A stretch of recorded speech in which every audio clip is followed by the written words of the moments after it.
los representantes de los distintos países que la integran y todos los ciudadanos del mundo que nos estén mirando. Buenas tardes. Para aquellos que no lo saben, yo no soy político, soy un economista liberal libertario, que jamás tuvo la ambición de hacer política y que fue honrado con el cargo de presidente de la República Argentina frente al fracaso estrepitoso de más de un siglo de políticas colectivistas que destruyeron nuestro país. Este es mi primer discurso frente a la Asamblea General de las Naciones Unidas y quiero aprovechar para, con humildad, alertar a las distintas naciones del mundo sobre el camino que están transitando hace décadas y sobre el peligro que implica que esta organización fracase en cumplir su misión original. No vengo aquí a decirle al mundo lo que tiene que hacer. Vengo aquí a decirle al mundo, por un lado, lo que va a ocurrir si las Naciones Unidas continúan promoviendo las políticas colectivistas que vienen promoviendo bajo el mandato de la Agenda 2030, y por el otro, cuáles son los valores que la nueva Argentina defiende. Quiero, sí, comenzar dando crédito cuando el crédito corresponde. La Organización de Naciones Unidas nace del horror de la guerra más cruenta de la historia global, con el objetivo principal de que nunca volviera a ocurrir. Para ello, la organización grabó en piedra sus principios fundamentales en la Declaración Universal de Derechos Humanos. Ahí se consignó un acuerdo básico en torno a una máxima, que todos los seres humanos nacen libres e iguales en dignidad y derechos. Bajo la tutela de esta organización y la adopción de estas ideas, durante los últimos 70 años la humanidad vivió en periodo de paz global más largo de la historia, que coincidió también con el periodo de mayor crecimiento económico de la historia. Se creó un foro internacional donde las naciones pudieran dirimir sus conflictos a través de la cooperación, en vez de recurrir instantáneamente a las armas, y se logró algo impensado: sentar de manera permanente a las 5 potencias más grandes del mundo en una misma mesa, cada una con el mismo poder de veto, a pesar de tener intereses totalmente contrapuestos. Todo esto no hizo que el flagelo de la guerra desapareciera, pero se logró por ahora que ningún conflicto escalara a proporciones mundiales.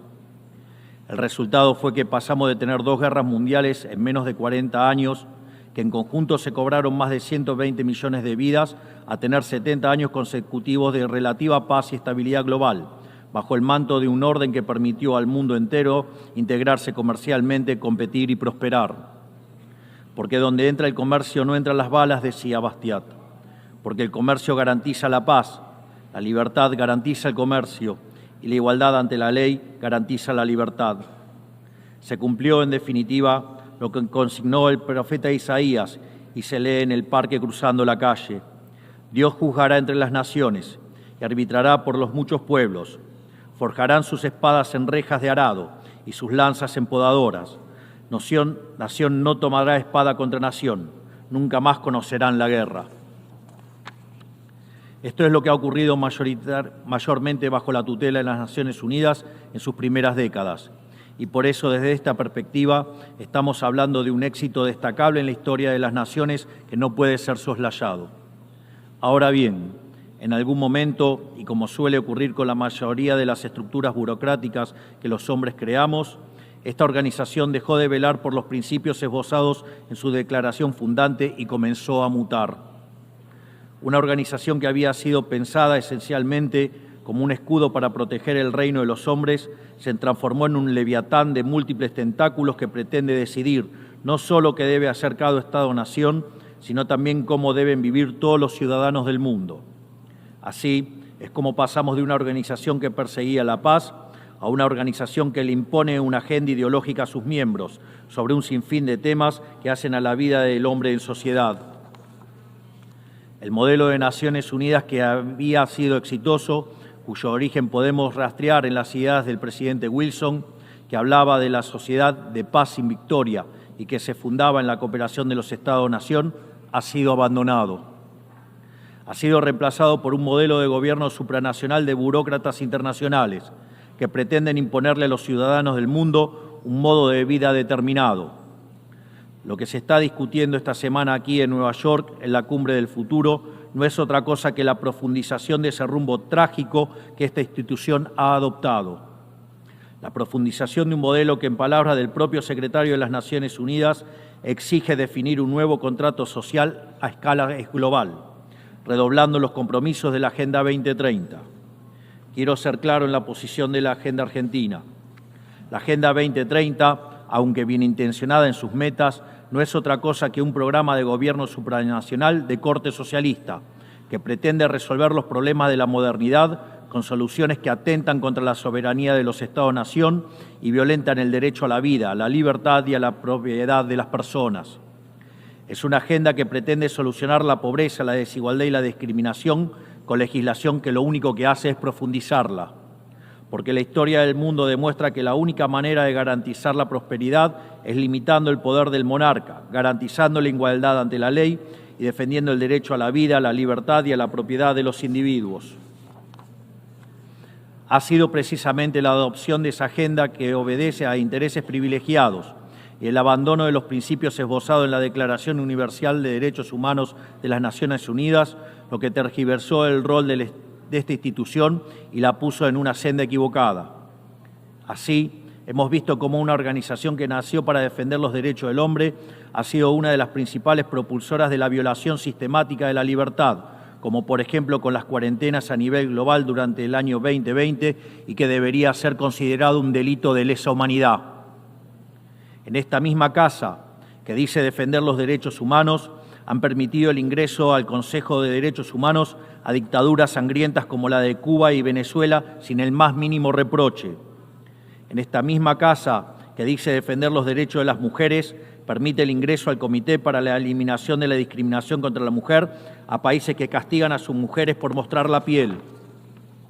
En esta misma casa, sistemáticamente, se ha votado en contra del Estado de Israel, que es el único país de Medio Oriente que defiende la democracia liberal, mientras se ha demostrado en simultáneo una incapacidad total de responder al flagelo del terrorismo. En el plano económico, se han promovido políticas colectivistas que atentan contra el crecimiento económico, violentan los derechos de propiedad y entorpecen el proceso económico natural, llegando a impedirle a los países más postergados del mundo gozar libremente de sus propios recursos para salir adelante. Regulaciones y prohibiciones impulsadas precisamente por los países que se desarrollaron gracias a hacer lo mismo que hoy condenan. Se ha promovido además una relación tóxica entre las políticas de gobernanza global y los organismos de crédito internacional, exigiéndole a los países más relegados que comprometan recursos que no tienen en programas que no necesitan, convirtiéndolo en deudores perpetuos para promover la agenda de las élites globales. Tampoco ha ayudado el tutelaje del Foro Económico Mundial, donde se promueven políticas ridículas con anteojeras maltusianas, como las políticas de emisión cero, que dañan sobre todo a los países pobres, a las políticas vinculadas a los derechos sexuales y reproductivos, cuando la tasa de natalidad de los países occidentales se está desplomando, anunciando un futuro sombrío para todos. Tampoco la organización ha cumplido satisfactoriamente su misión de defender la soberanía territorial de sus integrantes, como sabemos los argentinos de primera mano en la relación con las Islas Malvinas. Y llegamos incluso a una situación en la que el Consejo de Seguridad, que es el órgano más importante de esta casa, se ha desnaturalizado, porque el veto de sus integrantes permanentes se empezó a utilizar en defensa de los intereses particulares de algunos. Así estamos hoy, con una organización impotente en brindar soluciones a los verdaderos conflictos globales, como ha sido la aberración y aberrante invasión rusa a Ucrania, que ya le ha costado la vida a más de 300.000 personas, dejando un tendal de más de 1 millón de heridos en el proceso. Una organización que en vez de enfrentar estos conflictos invierte tiempo y esfuerzo en imponerle a los países pobres qué, cómo y deben producir, con quién vincularse, qué deben comer y en qué creer, como pretende dictar el presente pacto del futuro. Toda esta larga lista de errores y contradicciones no ha sido gratuita, sino que ha redundado en la pérdida de credibilidad de las Naciones Unidas ante los ciudadanos del mundo libre y en la desnaturalización de sus funciones. Por eso, quiero hacer una advertencia. Estamos ante un fin de ciclo. El colectivismo y el postureo moral de la agenda woke se han chocado con la realidad y ya no tienen soluciones creíbles para ofrecer a los problemas reales del mundo. De hecho, nunca las tuvieron. Si la Agenda 2030 fracasó, como reconocen sus propios promotores, la respuesta debería ser preguntarnos si no fue un programa mal concebido de inicio, aceptar esa realidad y cambiar el rumbo. No se puede pretender persistir en el error redoblando la apuesta de una agenda que ha fracasado. Siempre ocurre lo mismo con las ideas que vienen de la izquierda. Diseñan un modelo acorde a lo que el ser humano debería ser, según ellos, y cuando los individuos libremente actúan de otra manera, no tienen mejor solución que restringir, reprimir y coartar su libertad. Nosotros en Argentina ya hemos visto con nuestros propios ojos lo que hay al final de este camino de envidia y pasiones tristes. Pobreza, embrutecimiento, anarquía y una ausencia fatal de libertad. Todavía estamos a tiempo de apartarnos de ese rumbo. Quiero ser claro con algo para que no haya malas interpretaciones. La Argentina, que está viviendo un proceso profundo de cambio en la actualidad, ha decidido abrazar las ideas de la libertad. Esas ideas que dicen que todos los ciudadanos nacemos libres e iguales ante la ley, que tenemos derechos inalienables otorgados por el Creador, entre los que se encuentran el derecho a la vida, a la libertad y a la propiedad. Esos principios que ordenan el proceso de cambio que estamos llevando adelante en la Argentina son también los principios que guardarán nuestra conducta internacional a partir de ahora. Creemos en la defensa de la vida de todos. Creemos en la defensa de la propiedad de todos. Creemos en la libertad de expresión para todos. Creemos en la libertad de culto para todos. Creemos en la libertad de comercio para todos. Y creemos en los gobiernos limitados, todos ellos. Y como en estos tiempos lo que sucede en un país impacta rápidamente en otros, creemos que todos los pueblos deben vivir libres de la tiranía y la opresión, ya sea que tome forma de opresión política, de esclavitud económica o de fanatismo religioso.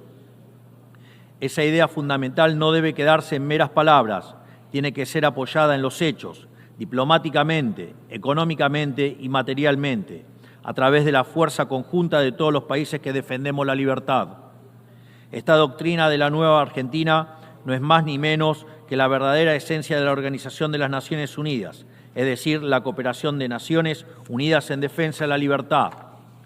Si las Naciones Unidas deciden retomar los principios que le dieron vida y volver a adaptar el rol para la que fue concebida, cuente con el apoyo inclaudicable de la Argentina en la lucha por la libertad. Sepan también que la Argentina no acompañará ninguna política que implique la restricción de las libertades individuales, del comercio ni la violación de los derechos naturales de los individuos. No importa quién la promueva ni cuánto consenso tenga esa institución. Por esta razón, queremos expresar oficialmente nuestro disenso sobre el Pacto del Futuro firmado el día domingo e invitamos a todas las naciones del mundo libre a que nos acompañen, no solo en el disenso de este pacto, sino en la creación de una nueva agenda para esta noble institución, la agenda de la libertad. A partir de este día, sepan que la República Argentina va a abandonar la posición de neutralidad histórica que nos caracterizó y va a estar a la vanguardia de la lucha en defensa de la libertad.